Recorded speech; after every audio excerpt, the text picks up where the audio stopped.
একটা ছেলে যে নাকি স্বাধীনভাবে বেঁচে থাকতে নিজের ঘর ছেড়েছিল। তার বাবার ছিল অঢেল টাকা পয়সা, কিন্তু তবুও এগুলোকে তুচ্ছ করে সে বেরিয়ে পড়েছিল এক অজানা রাস্তায়। দিনের পর দিন, মাসের পর মাস, এমনকি বছরের পর বছর সে তার জার্নি চালিয়ে যায়। তার সেই যাত্রায় সে এমন কিছু ঘটনার মুখোমুখি হয় যেগুলো থেকে জীবনের বাস্তবতা সম্পর্কে অনেক কিছু শিখিয়েছিল। এমনকি একদম শেষে সে তার জীবনের এমন এক লক্ষ্যে পৌঁছে গিয়েছিল যেটা সে নিজে কখনো কল্পনাও করতে পারেনি। এমনই এক সত্য ঘটনা থেকে 2007 সালে তৈরি করা হয় ইনটু দ্য ওয়াইল্ড সিনেমাটি, যেখানে আপনি বুঝতে পারবেন অর্থ, সম্পদ, টাকা পয়সা আসলে জীবনের খুবই ছোট্ট একটা অংশ। কি এমন হয়েছিল তার সাথে? কেন সে নিজের ঘর ছেড়েছিল? আর শেষে কি সে নিজের বাড়িতে ফিরতে পেরেছিল? এর উত্তর জানতে আপনাকে দেখতে হবে এই গল্পটার একদম শেষ পর্যন্ত। তাহলে চলুন গল্পটা শুরু করা যাক। সময়টা তখন 1990 সালের মাঝামাঝি। এই ছেলেটার নাম ক্রিস্টোফার।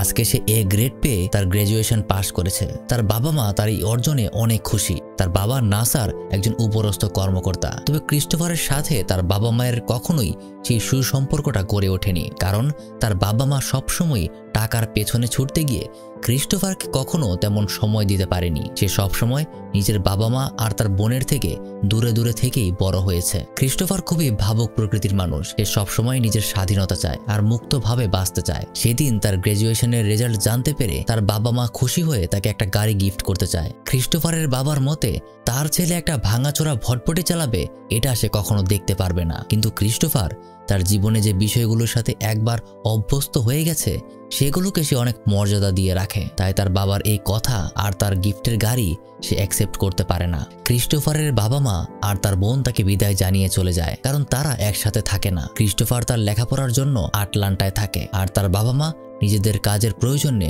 অন্য আরেকটা স্টেটে থাকে। আর এখানেই ক্রিস্টোফার নিজের জীবনের সবথেকে বড় সিদ্ধান্তটা নিয়ে নেয়। তার যে রেজাল্ট হয়েছে সেই অনুযায়ী তার ভালো একটা ইউনিভার্সিটিতে ভর্তি হওয়ার সুযোগ ছিল, কিন্তু সে এবার নিজের জীবনটাকে স্বাধীনভাবে উপভোগ করতে চায়। ছোট থেকেই সে অন্যের কথা মতো চলেছে, অন্যের বানানো সিস্টেমে তাকে চলতে হয়েছে, কিন্তু এবার সে মুক্ত হতে চায়। ক্রিস্টোফারের মা বাবা তার লেখাপড়ার জন্য তার অ্যাকাউন্টে বেশ অনেকটা টাকা পাঠিয়েছিল। গ্র্যাজুয়েশন কমপ্লিট করার পরও তার অ্যাকাউন্টে $24,000 পড়ে আছে। সেটা সে একটা চ্যারিটি ফান্ডে দান করে দেয়। তারপর নিজের পরিচয়পত্র থেকে শুরু করে এমন সকল বিষয়গুলি সে নষ্ট করে ফেলে যেগুলো দ্বারা তাকে আইডেন্টিফাই করা যায়। সে নিজের সাথে কেবলমাত্র সামান্য কিছু টাকা নিয়ে আর সেই পুরনো গাড়িটাকে নিয়ে বেরিয়ে পড়ে অজানা এক গন্তব্যের দিকে। সে মুক্ত পাখি হয়ে বাঁচতে চায়। সে নিজের জীবনটাকে খুব কাছ থেকে দেখতে চায় আর কোনো কিছু চিন্তা না করেই সে রওনা দেয় পশ্চিমের দিকে। কারণ ছোট থেকেই সকল লেখকের বইতে সে পড়েছে জীবনের সকল আকাঙ্ক্ষা সবসময় পশ্চিমের দিকে থেকে যাত্রা শুরু করে। তাই ক্রিস্টোফার সেদিকেই যেতে শুরু করে। তাছাড়াও তার এমন সিদ্ধান্তের পেছনে মূলত তার বাবা মাই সব থেকে বেশি দায়ী, যেটা গল্পের সামনে আস্তে আস্তে জানতেই পারবেন। দেখতে থাকুন। রাতের বেলা সে তার গাড়িটাকে রাস্তার পাশের একটা জায়গায় থামিয়ে তার ভেতরেই ঘুমিয়ে পড়ে। কিন্তু এখানে আসার সময় রাস্তার পাশে একটা সাইনবোর্ড লাগানো ছিল যেখানে লেখা ছিল এটা ফ্ল্যাশ ফ্লাড এরিয়া, অর্থাৎ যে কোনো মুহূর্তেই এখানে ছোটখাটো বন্যা হয়ে যেতে পারে। আর ঠিক মাঝরাতে তেমনটাই হয়। অনেকটা দূরে বৃষ্টি হওয়ার কারণে সেই বৃষ্টির পানি জায়গাটাকে একদম ভাসিয়ে নিতে শুরু করে। ক্রিস্টোফার নিজেও এই আচমকা বন্যার কারণে বেশ ভয় পেয়ে যায়। সারা রাত কোনো রকমে কাটানোর পর সকালে উঠলে সে দেখে তার গাড়িটা সম্পূর্ণ নষ্ট হয়ে গেছে। কিন্তু এই ঘটনার পর তার মাঝে প্রকৃতিকে জানার ইচ্ছাটা আরো প্রবল হয়ে ওঠে। তাই সে প্রথমত নিজের গাড়ির নাম্বার প্লেটটা খুলে ফেলে, যেন কেউ কখনো বুঝতেও না পারে এটা তার গাড়ি ছিল। তারপর নিজের সাথে যে কয় ডলার ছিল সেগুলোকেও সে আগুনে পুড়িয়ে ফেলে আর নিজের কিছু জিনিসপত্র নিয়ে সে এবার পায়ে হেঁটে বেরিয়ে পড়ে। এভাবে প্রায় 2 মাস কেটে যায়। ক্রিস্টোফার জায়গায় জায়গায় ঘুরে বেড়ায় আর নিজের পছন্দের লেখকদের বইগুলো পড়ে। তাকে দেখে এবার সত্যি সত্যি এক ভবঘুরে মনে হচ্ছে। এই সময়টাতে সে ভিন্ন ভিন্ন রকমের অনেক মানুষ দেখেছে। এবার সে নিজের পুরনো নামটাকেও ভুলে নিজের নতুন একটা নাম দিতে চায়। নিজের নতুন আলাদা একটা পরিচয় সে বানাতে চায়। এবার সে নিজের নাম দেয় অ্যালেক্স। এতদিন নিজের গাড়ির নাম্বার প্লেটটা তার সাথেই সে রেখেছিল, কিন্তু এখন যেন সে নিজের পুরনো সকল স্মৃতি একদম পুরোপুরি ভুলে যেতে চায়।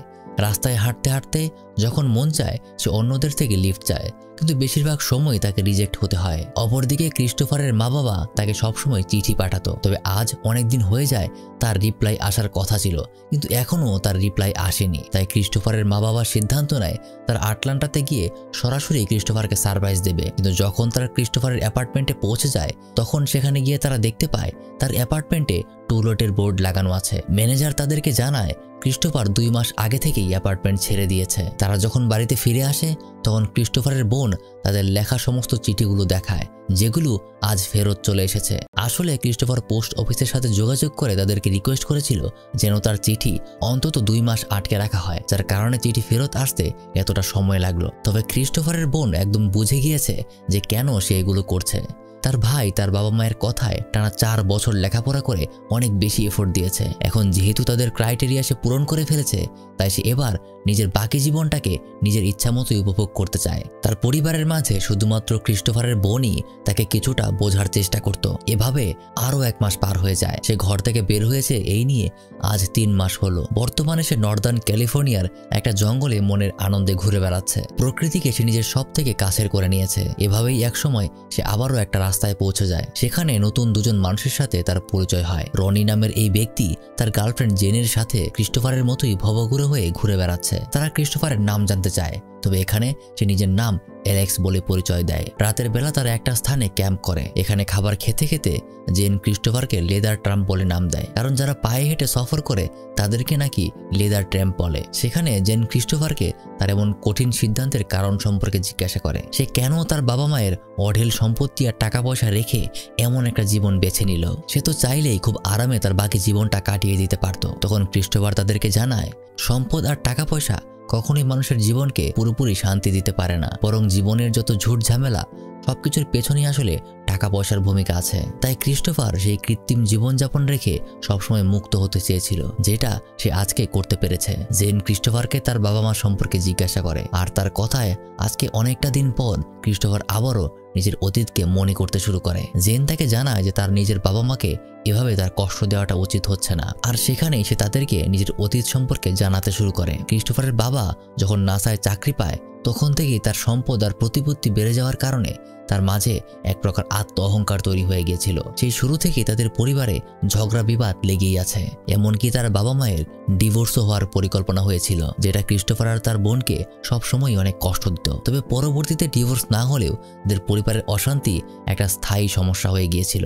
পাশাপাশি লেখাপড়ার জন্য ক্রিস্টোফারকে চাপের মধ্যেও রাখা হতো। তাই কোনো এক সময় ক্রিস্টোফার একা থাকার সিদ্ধান্ত নেয়, আর এভাবেই সে প্রথম বুঝতে পেরেছিল সম্পদ আর প্রতিপত্তি একটা মানুষের মনকে পাথর করে ফেলতে পারে। তাই সে ওই সভ্য জীবন নামের কারাগার থেকে নিজেকে মুক্ত করতে বেরিয়ে পড়েছে। তার এই কথাগুলি বাকিদেরকে অনেক অবাক করে দেয়। এভাবেই আরো অনেকগুলি দিন পার হয়ে যায়। এবার তারা এক সমুদ্রের পাশে ক্যাম্প করেছে। একদিন কাজ করার পর ক্রিস্টোফার রনির সাথে কথা বলে সময় কাটাচ্ছিল। সেখানে সে জেনের ব্যাপারে জিজ্ঞাসা করে। তখন রনি জানায় তার জীবনে নাকি সে বাদেও আরো একজন ছিল, যার থেকে ধোঁকা পাওয়ার পর সে এখনো ওই অতীত থেকে পুরোপুরি বের হয়ে আসতে পারেনি। তবে রনি নাকি তাকে সবসময় ভালোবেসেই যাবে। তখন ক্রিস্টোফার তাকে বলে ওঠে, মাঝে মাঝে অতীত থেকে পাওয়া কষ্টগুলো থেকে বের হতে হলে নিজেকে নিজের মধ্যেই ডুব দিতে হয়। শুরুতেই বলেছিলাম ক্রিস্টোফার খুবই ভাবুক প্রকৃতির মানুষ, যেটা তার প্রত্যেকটা কথাতেই একদম স্পষ্টভাবে ফুটে ওঠে। এক সময় ক্রিস্টোফার এই সমুদ্রের বিশালতায় অবাক হয়ে তাতে ডুব দিতে যায়। তার সাথে সাথে জেন নিজেও সমুদ্রে নেমে পড়ে, যেখানে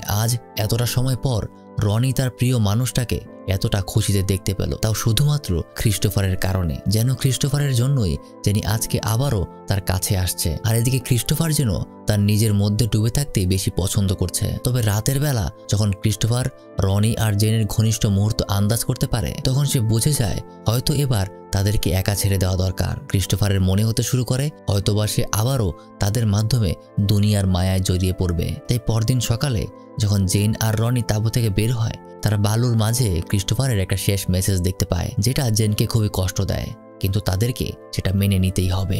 এখন ক্রিস্টোফারের জীবনে আরও একটা নতুন চ্যাপ্টার খুলে গেল। সে আবারও নিজের একাকিত্বের জীবনটাকে বেছে নেয়। সে প্রকৃতির সবকিছুর সাথেই এবার কথা বলতে শুরু করে। একে একে এভাবে সময় যেতে যেতে প্রায় 4 মাস পার হয়ে গেছে। ক্রিস্টোফার এখনও ভবঘুরের মতোই ঘুরে বেড়াচ্ছে। সে পশ্চিমের দিকে যেমন যাত্রা শুরু করেছিল এখনও সেই দিকেই যাচ্ছে। ক্রিস্টোফার সবসময় লেখালেখিতে খুবই ভালো ছিল। তার ভাষ্যমতে দুনিয়ার কাছে আপনাকে শক্তিশালী হতে হবে না, আপনি নিজের কাছে যতটা শক্তিশালী আপনি ততটাই সফল। আর এভাবে আরও 1 মাস কেটে যায়। ক্রিস্টোফার পৌঁছে যায় ইস্টার্ন সাউথ ডাকোটাতে, যেটা তার শহর থেকে অনেকটা দূরে। আর সেখানে ক্রিস্টোফার আরও নতুন কিছু মানুষের সাথে পরিচিত হয়। নতুন একটা কাজ সে শিখে ফেলে, যেটা হলো শস্য প্রস্তুত করা। মিস্টার হ্যাপি নামের এই লোকটার সাথে তার খুব ভালো বন্ধুত্ব হয়। ক্রিস্টোফার প্রতিদিন কাজ করে আর সে তার কাজগুলোকে খুব ভালো উপভোগ করে। আর দিন শেষে মিস্টার হ্যাপি আর তার বন্ধু বান্ধবদের সাথে সে ভালোই সময় কাটায়। সেখানে ক্রিস্টোফার হ্যাপিকে একটা রিকোয়েস্ট করে যেন সে তাকে শিকার করা আর সার্ভাইভালের সিচুয়েশনগুলো শিখতে সাহায্য করে। যেহেতু তারা এরকম প্রতিকূল পরিবেশে মাঝে মাঝেই শিকার করে, তাই ক্রিস্টোফার তার কাছ থেকে শিকার করাটা শিখতে চায়। আর যখন হ্যাপি তার এই কারণ সম্পর্কে জিজ্ঞাসা করে, তখন ক্রিস্টোফার তার জীবনের প্রথম লক্ষ্য সম্পর্কে জানায়। তার লক্ষ্য হলো সে আলাস্কাতে যাবে, যেটা এখান থেকে হাজার হাজার মাইল দূরে। একা একা জার্নি করে সে ওখানে পৌঁছাতে চায়। এটাই তার জীবনের স্বপ্ন। সে প্রকৃতি আর জঙ্গলকে একদম কাছ থেকে দেখতে চায়। এই সভ্য সমাজে থেকে থেকে সে মানুষের উপর একদম বিরক্ত হয়ে গেছে। সে কখনোই বুঝতে পারে না এই সভ্য সমাজের প্রত্যেকেই কেন একে অপরকে নিজেদের হুকুমের গোলাম করতে চায়। তাই সেই সমাজের বেড়াজাল থেকে একদম বের হতে চায়। সে নিজের জীবনটাকে স্বাধীনভাবে কাটাতে চায়। সে দুনিয়াকে বোঝাতে চায় এই জীবনের লক্ষ্য কখনোই সম্পদ আর ভোগ বিলাস নয়। সে আস্তে আস্তে তাদের কাছ থেকে শিকার করাটা শিখে নিচ্ছে। আর এদিকে তার বাবা মা দিন দিন অস্থির হয়ে উঠছে। পুলিশের মাধ্যমে তারা ক্রিস্টোফারের গাড়িটা খুঁজে পেয়েছে, কিন্তু পুলিশ জানায় তাকে কোনো ধরনের আক্রমণ করা হয়নি। ঘটনায় এমন মনে হচ্ছে যে সে নিজেই গাড়িটা এখানে রেখে চলে গিয়েছে। এটা আসলেও সত্যি কথা। আর যখন ক্রিস্টোফারের মা বাবা জানতে পারে ক্রিস্টোফার তার নিজের সমস্ত টাকা পয়সা একটা চ্যারিটিতে দান করে গেছে, তখন তারা তার উদ্দেশ্য বুঝতে পারে। তাই তারা তাদের একমাত্র ছেলেকে খোঁজার জন্য একটা প্রাইভেট ইনভেস্টিগেশন টিম লাগিয়ে দেয়। কিন্তু ক্রিস্টোফারের বোন সবসময় জানতো তার ভাই এমন কোথাও চলে গেছে যেখানে আইন কোনো কাজ করবে না। অপরদিকে কোনো এক গুপ্ত অপরাধের কারণে FBI টিম থেকে মিস্টার হ্যাপিকে ধরে নিয়ে যাওয়া হয়, যার কারণে তার কাজ এখানেই সম্পূর্ণ বন্ধ হয়ে যায়। আর ক্রিস্টোফারেরও কিছু করার ছিল না, তাই সে বেরিয়ে পড়ে নিজের গন্তব্যে। এতদিনে সে শিকার করাও শিখে গেছে। নিজের পথ আবারও সে খুঁজে নিতে শুরু করে। তার গন্তব্য এখন আলাস্কাতে। পথে আবারও কিছু বাধা বিপত্তি তাকে আটকে ফেলতে শুরু করে, কিন্তু ক্রিস্টোফার প্রত্যেকবার তাদের মোকাবেলা করে। এখানে তার সম্পর্কে আরও কিছু বিষয় জানা যায়। ক্রিস্টোফারের বাবার আসলে দুটো বিয়ে ছিল। ক্রিস্টোফারের মা হলো তার দ্বিতীয় স্ত্রী। এমনকি ক্রিস্টোফার যখন তার মায়ের গর্ভে আসে, তখনও তার বাবা মায়ের আইনিভাবে বিবাহিত কোনো সম্পর্ক ছিল না। যে বিষয়টা সবসময় ক্রিস্টোফারের বাবা মা তার থেকে গোপন রেখেছিল। কিন্তু একদিন ক্রিস্টোফার জানতে পেরেই যায়, যার কারণে তারপর থেকেই ভেতরে ভেতরে সে নিজেকে তার বাবা মায়ের অবৈধ সন্তান হিসেবে মনে করতে শুরু করে। এই ঘটনা যেন তার জীবনের নদীটাকে উল্টো দিকে প্রবাহিত করতে শুরু করেছিল। ক্রিস্টোফার কখনোই নিজের বাবার থেকে প্রকৃত ভালোবাসাটা পায়নি, কারণ সে ক্রিস্টোফারের মাকে বিয়ে করেছিল শুধুমাত্র আইনি ঝঞ্ঝাট থেকে বাঁচার জন্য। আর এই কারণেই ছোট থেকেই ক্রিস্টোফারের নিজের পরিবারের প্রতি তেমন কোনো টান নেই। সে সব থেকে বেশি ভালোবাসে শুধুমাত্র তার ছোট বোনটাকে। আর সে এভাবেই হাঁটতে হাঁটতে পৌঁছে যায় একটা নদীর ধারে। আলাস্কা পৌঁছানোর জন্য এটাই হলো সব থেকে বড় নদী। ক্রিস্টোফার এই নদী পার হওয়ার জন্য ফরেস্ট ডিপার্টমেন্টের কাছে জিজ্ঞাসা করতে যায়, কিন্তু সেখান থেকে তাকে জানিয়ে দেওয়া হয় এই নদী পার হতে হলে বিশেষ অনুমতির দরকার। তাই ক্রিস্টোফার অনুমতির জন্য আবেদন করে, কিন্তু সেখানেও তাকে জানিয়ে দেওয়া হয় তার সিরিয়াল নাকি 12 বছর পর আসবে। যা শুনতে পেরে ক্রিস্টোফার তাকে ধন্যবাদ জানিয়ে বের হয়ে পড়ে, কারণ সে কখনোই আর অনুমতির অপেক্ষা করবে না। খুবই কষ্টে কোনো রকমে একটা ক্রাফট সে জোগাড় করে, আর অনুমতি ছাড়াই এটা নিয়ে এসে নেমে পড়ে ভয়ঙ্কর সেই নদীতে। অবশ্য তাকে দেখতে পেয়ে একটা সিকিউরিটি টিম অ্যালার্ট হয়ে যায়, কিন্তু ক্রিস্টোফার কোনো রকমে তাদের চোখ ফাঁকি দিয়ে সেখান থেকে বের হয়ে যায়। সেখানে আবারও তারই মতো দুজন ভবঘুরের সাথে তার দেখা হয়ে যায়। তারা তাকে জানায় সে যদি এই নদী ধরে যেতে থাকে তাহলে এখান থেকে 350 কি 400 মাইল দূরে সে মেক্সিকোতে পৌঁছে যাবে, অর্থাৎ এই নদী দিয়েই সে আলাস্কাতে পৌঁছাতে পারবে।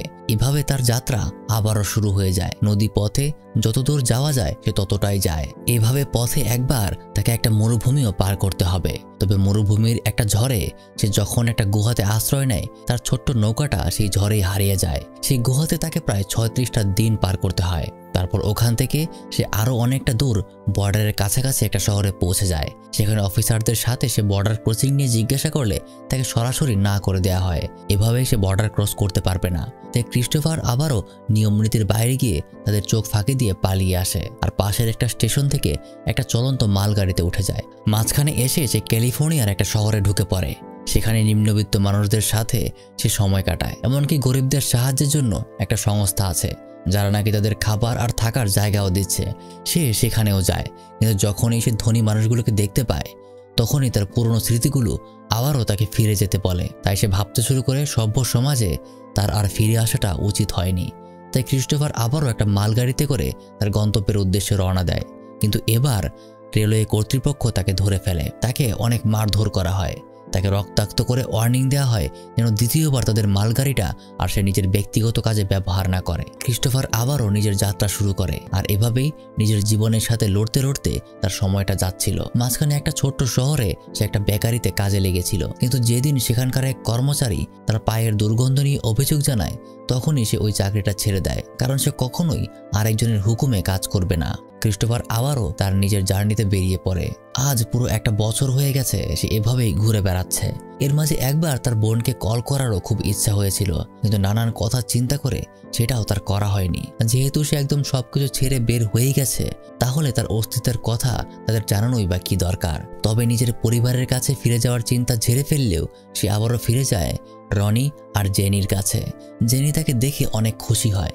মনে আছে, এরাই হলো ক্রিস্টোফারের যাত্রার প্রথম সঙ্গী, যাদেরকে সে না বলেই বের হয়ে গিয়েছিল। তারা দুজন এখনো খুব ভালো আছে, তাদের ঝামেলাগুলো মিটে গিয়েছে, এখন তারা অনেক হ্যাপি আছে। এখানে একটা ছোটখাটো কলোনির সাথে তারা একসাথেই থাকে, আর এখানকার টুরিস্টদের কাছে তারা বই বিক্রি করে টুকটাক ইনকাম করে। তবে সেদিন রাতেই কলোনির একটা মেয়েকে ক্রিস্টোফার গান গাইতে দেখে, আর সম্ভবত মেয়েটাকে তার কিছুটা ভালো লেগে যায়। পরদিন কথা বলতে গিয়ে রনি বিষয়টা বুঝতে পারে, তাই সে মেয়েটার সাথে সে ক্রিস্টোফারের পরিচয় করিয়ে দেয়। মেয়েটার নাম ট্রেসি। পরিচিত হওয়ার পর ট্রেসি তাকে পাশের জায়গাগুলো ঘুরে দেখার কথা বলে। ক্রিস্টোফার রাজি হয়, আর তার সাথে সে অনেকটা সময় কাটায়। বোঝা যায় ট্রেসি নিজেও ক্রিস্টোফারকে পছন্দ করতে শুরু করেছে। এভাবে আরও কিছুটা দিন পার হয়। এক রাতে ক্রিস্টোফার জেনির কথা বুঝতে পারে। সে উপরে উপরে যতই ভালো থাকার অভিনয় করুক, তার ভেতরে তার অতীতের দাগগুলো এখনও সে সরাতে পারেনি, কারণ জেনি ক্রিস্টোফারের সাথে এমন সব বিষয়গুলো শেয়ার করে যেগুলো সে কারো কাছে বলতে পারে না। পরদিন রনি এবার ক্রিস্টোফারকে জানায় যে ট্রেসি নাকি ক্রিস্টোফারের প্রতি ইন্টারেস্টেড। তো এই বিষয়টা যাচাই করতে সে তার ঘরে তাকে ডাক দেয়। ট্রেসি তাকে ভেতরে আসতে বলে। আসলে সে ক্রিস্টোফারের সাথে ইন্টিমেট হবার জন্য নিজেকে প্রস্তুত করে রেখেছে, কিন্তু ক্রিস্টোফার তাকে বোঝায় এই কাজটা তাদের জন্য মোটেও ঠিক না। তাকে বোঝায় জীবনের উদ্দেশ্য কখনো কামনা পূরণ করা না, বরং লক্ষ্য পূরণ করা। তারপরের সময়টাতে ট্রেসিকে সে নিজের বন্ধুর মতো করে সময় দিতে শুরু করে। আর চলে আসে সেই দিন যেদিন ক্রিস্টোফার চলে যাওয়ার সিদ্ধান্ত নেয়। ট্রেসি তাকে বিদায় জানাতে চাইছিল না, কিন্তু তার কিছুই করার নেই। ক্রিস্টোফার সবাইকে বিদায় জানিয়ে আবারও একবার চলে যায়। এবার সে তার মূল লক্ষ্য অর্থাৎ আলাস্কা থেকে খুব বেশি দূরে না। পথে রনক নামের এক লোকের সাথে তার দেখা হয়। তার সাথেও তার ঘনিষ্ঠতা বাড়তে শুরু করে। তার নিজেরা একে অপরের অভিজ্ঞতা ভাগাভাগি করতে শুরু করে। কিন্তু ঠিক আবারও ক্রিস্টোফারকে তাদের বিদায় জানিয়ে চলে যেতে হয়। একদিকে ক্রিস্টোফারের বাবা, যে নাকি নিজের সন্তানকে ফিরে পাওয়ার আশাতে এবার অধৈর্য হয়ে গেছে, আর অপরদিকে ক্রিস্টোফারের মা আর সহ্য করতে পারছে না। ক্রিস্টোফারের জীবনের যে সকল মানুষগুলো এসেছিল, তারা প্রত্যেকেই যেন তার জীবনের একটা অংশ হয়ে পিছিয়ে পড়তে শুরু করেছে। সবাই নিজেদের মতো মানিয়ে নিতে শুরু করেছে, শুধুমাত্র একজন বাদে, আর সে হলো ক্রিস্টোফার নিজে। সে এখনও তার নিজের লক্ষ্যের দিকে এগিয়ে যাচ্ছে। সেই যাত্রাপথে যখন তার গাড়ি দিয়ে চলার রাস্তা ফুরিয়ে যায়, তখন আবারও তার পায়ে হাঁটা শুরু করতে হয়। আর অবশেষে সে পৌঁছে যায় নিজের লক্ষ্যে, অর্থাৎ আলাস্কার প্রথম ধাপে। তখন সেখানে শীতকাল চলছিল, তাই ক্রিস্টোফারের জন্য সময়টা প্রতিকূল হবে, আর এটাই স্বাভাবিক। এভাবেই চলতে চলতে সে আরও অনেকটা সময় পার করে ফেলে। রাস্তায় একটা ছোট্ট নদী তার সামনে পড়ে, যেটা সে খুব সহজেই পার করে নেয়। নদীর অপর পারে সে নিজের টুপিটাকে খুলে একটা গাছের সাথে বাঁধিয়ে চলে যায়। যদি কখনো ফেরত আসার প্রয়োজন হয়, তাহলে যেন সহজেই সে পথটা খুঁজে পায়। আর তার দিনকালও এভাবেই কাটতে শুরু করে। সেখান থেকে চলে আসার সময় ক্রিস্টোফার নিজের সাথে একটা বন্দুক এনেছিল। সেটা দিয়ে সে এক একদিন নতুন নতুন শিকার করে আর নিজের সময় কাটাতে শুরু করে। এবার তার লক্ষ্য পূরণ হয়েছে। সে প্রকৃতিকে নিজের কাছ থেকে দেখতে শুরু করেছে। একদিন সে ওখানে একটা ছোট্ট মিনি বাস খুঁজে পায়, মনে করে হয়তোবা অন্য কেউ এখানে আছে। কিন্তু যাচাই বাছাই করার পর সে বুঝতে পারে এখানে সে বাদে আর কেউই নেই, অর্থাৎ তার থাকার জন্য সে সুন্দর একটা জায়গা পেয়ে গেল। সে ওই পরিত্যক্ত বাসটাকে নিজের থাকার উপযোগী করে তোলে আর নিজের জীবনটাকে এবার সম্পূর্ণ উপভোগ করতে শুরু করে। শহরের কৃত্রিমতা আর ঝঞ্ঝাট থেকে সে অনেক দূরে চলে এসেছে। নিজের মাঝে এবার সে প্রশান্তি পেতে শুরু করেছে। দিনের পর দিন, মাসের পর মাস এভাবেই চলে যায়।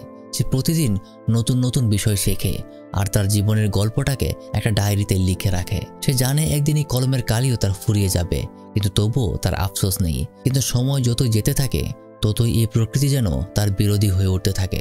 তার সাথে যে পরিমাণ খাবার ছিল, সেগুলিও ধীরে ধীরে ফুরাতে শুরু করে। তাই ক্রিস্টোফার নিজের খাবারের পরিমাণ কমিয়ে দেয়। দিনের পর দিন এভাবেই চলে যায়, যার কারণে কম খাওয়াতে তার ওজনও কমতে শুরু করে। কিন্তু তবুও সভ্য সমাজে ফিরে যাওয়ার চিন্তা তার মাঝে আসে না। এভাবে ধীরে ধীরে শীতকাল চলে যাচ্ছে, পাশাপাশি তার কাছে জমে থাকা খাবারের পরিমাণও কমে যাচ্ছে। আসলে ক্রিস্টোফার তার জীবনের যে প্রশান্তিটা চেয়েছিল সেটা সে এবার পেয়ে গেছে। সে প্রকৃতির সাথে কথা বলে, প্রকৃতির সাথেই সময় কাটায়, কিন্তু খাবারের অভাব তাকে কুরে কুরে খেতে শুরু করে।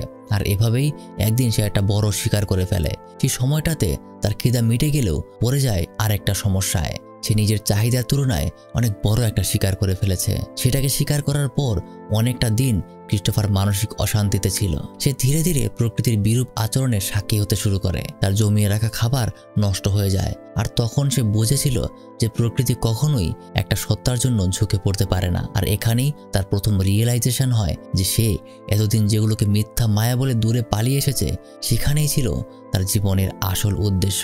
যে লেখকের বই পড়তে পড়তে সে তার জার্নি শুরু করেছিল, আজকে সে ওই বইয়ের একদম শেষ পাতায় আছে। ক্রিস্টোফার খাবার না পেয়ে জঙ্গলের বিভিন্ন গাছপালা খেতে শুরু করে, কিন্তু জঙ্গলের সব গাছ তো আর শরীরের জন্য ভালো না। তাই সে নিজের সাথে থাকা বইগুলি থেকে জেনে নেয় কোনগুলি তার খাওয়ার উপযোগী। কিন্তু তবুও যেন উদ্দেশ্য পূরণ হওয়ার পরেও এখন তার আর আগের মতো শান্তি অনুভব হচ্ছে না।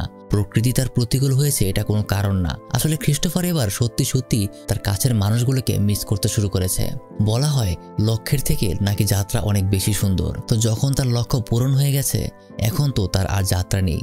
সেখানে এখন তার ফিরে যাওয়ার কথাই বারবার মনে হয়। এতদিনে সে নিজের সাথে ঘটা সমস্ত ঘটনা একটা ডায়েরিতে লিখে রেখেছে, কিন্তু যখন সে ফিরে যাওয়ার জন্য উৎসাহী হয়, তখনই সে দেখতে পায় এখানে আসার সময় যে ছোট্ট নদীটাকে সে খুব সহজে পার করতে পেরেছিল, সেটা এখন ভয়াবহ আকার ধারণ করেছে। সে নিজের চিহ্ন হিসেবে যেটা গাছের সাথে বেঁধে রেখেছিল সেটাও এখনও সেখানে আছে, কিন্তু এই নদী পার করা তার পক্ষে এখন আর সম্ভব না। তাকে আবারও ফিরে আসতে হয়েছে সেই প্রকৃতির কাছে। তাকে আবারও লতাপাতা খেয়েই বেঁচে থাকতে হয়। আর যখন সে ওই লেখকের বইয়ের একদম শেষ পাতায় পৌঁছে যায়, সেখানে লেখকের এবং ক্রিস্টোফারের অভিজ্ঞতা একটা নির্দিষ্ট স্থানে থেমে যায়, যেখানে তারা দুজনেই বুঝতে পারে যে জীবনের উদ্দেশ্য কখনোই ভবঘুরে হয়ে ঘুরে বেড়ানো হতে পারে না। আসল হ্যাপিনেস থাকে আসলে মানুষের সাথে মানুষের সম্পর্কের মাঝে। সফলতা সেটাই যেখানে ভালোবাসার মানুষগুলো কাছাকাছি থাকে। এই একাকিত্বের জীবন শুধুমাত্র তাকে এটাই বুঝিয়ে দিয়েছে, সবকিছুর উপরে হলো মানুষের সম্পর্ক। Actually humans are made for connections, যেটাকে তখন সে বুঝতে পারেনি। সে ভেবেছিল সমাজ থেকে পালিয়ে গেলেই হয়তো সবকিছু থেকে সে পালিয়ে যেতে পারবে, সমাজের বাইরেই হয়তো সব শান্তি লুকিয়ে আছে। বলে না যে নদীর এপার বলে ছাড়িয়া নিঃশ্বাস, ওপারেতে সর্বসুখ আমার বিশ্বাস। এখানে ক্রিস্টোফারের সাথেও ঠিক এমনটাই হয়েছে। যে বাবা নাকি সবসময় তার কাজ নিয়ে ব্যস্ত থাকতো, সেই বাবা আজ নিজের সন্তানের আশায় রাস্তায় রাস্তায় ঘুরে বেড়াচ্ছে। ক্রিস্টোফারের মা নিজের সন্তানের জন্য যে কতটা কেঁদেছে সেটা সে নিজেই জানে। তাছাড়া তার জীবনের এই যাত্রায় যে কয়টা মানুষ এসেছিল তারা প্রত্যেকেই তাকে মনে রেখেছে। বাকি রয়ে গেল তার বোন, যে এই পৃথিবীতে ক্রিস্টোফারকে সবথেকে বেশি ভালো করে বুঝতো। আসলে এই মুভির সম্পূর্ণ ঘটনাটা সেই পড়ছিল, তার মুখ থেকেই পুরোটা মুভি ন্যারেট করা হয়েছে। কি আপনাদের জানতে ইচ্ছে করছে না যে ক্রিস্টোফারের সাথে আসলে কি হয়েছিল? তাহলে শুনুন। ভয়াবহ নদী দেখে ফেরত আসার পর এভাবে সময় যেতে যেতে একদিন ক্রিস্টোফার একটা ভুল গাছের একটা ভুল ফল খেয়ে ফেলে, যার কারণে তার প্রথমত পেটের মাঝে ভয়াবহ যন্ত্রণা শুরু হয়। আর ক্রিস্টোফার বুঝতে পারে হয়তোবা আর তার বাড়ি ফেরা হবে না। যেখানে যে কাঠের উপর ক্রিস্টোফার আজ পর্যন্ত ঘটা বিশেষ মুহূর্তগুলো লিখে রেখেছিল, সেখানেই সে নিজের মৃত্যুর সাল আর মাসের নামটাও লিখে রাখে, যেটা হলো মে 1992। এটা ছিল সেই দিন যেদিন ক্রিস্টোফার প্রথম তার যাত্রা শুরু করেছিল। আর 2টা বছর পার করে সে নিজের জীবনের শেষ প্রহর গুনছে। কিন্তু আজকেও তার আফসোস নেই, কারণ জীবনের আসল উদ্দেশ্যটা সে বুঝতে পেরেছে। যে প্রকৃতিকেও ভিন্নভাবে দেখেছে, আন্দাজ করতে পেরেছে নিজের জীবনের আসল মানেটাকে। বলা হয় জীবনের শেষ মুহূর্তে নাকি মানুষ তার পূর্বের সমস্ত ঘটনা উল্টোভাবে দেখতে শুরু করে। ক্রিস্টোফার নিজেও তার যাত্রা আর জীবনের প্রত্যেকটা ঘটনাগুলোকে চোখের সামনে দেখতে পায়। আর এভাবেই খোলা আকাশের দিকে তাকিয়ে থাকতে থাকতে তার শেষ নিঃশ্বাস সে ত্যাগ করে। এটা শুধুমাত্র কোনো সিনেমা নয়, এটা একটা বাস্তব ঘটনা, যে ঘটনার প্রেক্ষিতেই তৈরি হয়েছিল এই ইনটু দ্য ওয়াইল্ড নামের সিনেমাটি। আপনার জীবন যে কতটা সুন্দর সেটা সম্পূর্ণই আপনার উপর নির্ভর করে। আসলে আপনার সিদ্ধান্তের উপর নির্ভর করে। ভালো থাকা বা খারাপ থাকা কখনোই আপনার অর্থ, টাকা পয়সা এসবের উপর নির্ভর করে না, শুধু নির্ভর করে আপনার সিদ্ধান্তের উপর আর আপনার আশেপাশের সম্পর্কগুলির উপর। আপনি আপনার পরিস্থিতিটাকে কতটা উপভোগ করছেন সেটার উপর ভিত্তি করেই আপনার সফলতা নির্ধারিত হয়। ক্রিস্টোফার আজীবন প্রকৃতির খোঁজে প্রকৃতির মাঝে ঘুরে বেরিয়েছে, কিন্তু জীবনের শেষ পর্যায়ে সে বুঝতে পেরেছিল আসল শান্তি হলো মানুষের সম্পর্কের মাঝে। তাই এখন যেভাবে আছেন সেভাবেই নিজের সময়টাকে নিজের কাছের মানুষগুলোর সাথে সুন্দরভাবে এনজয় করুন। এতক্ষণ আপনাদের সাথে ছিলাম আমি মারুফ। দেখা হবে আবার পরের আরেকটা ভিডিওতে। আর হ্যাঁ, যদি আরও একটা ভিডিও দেখতে চান তাহলে আমার ডান পাশের এই ভিডিওটা দেখুন। আশা করছি এই ভিডিওটাও আপনার অনেক ভালো লাগবে।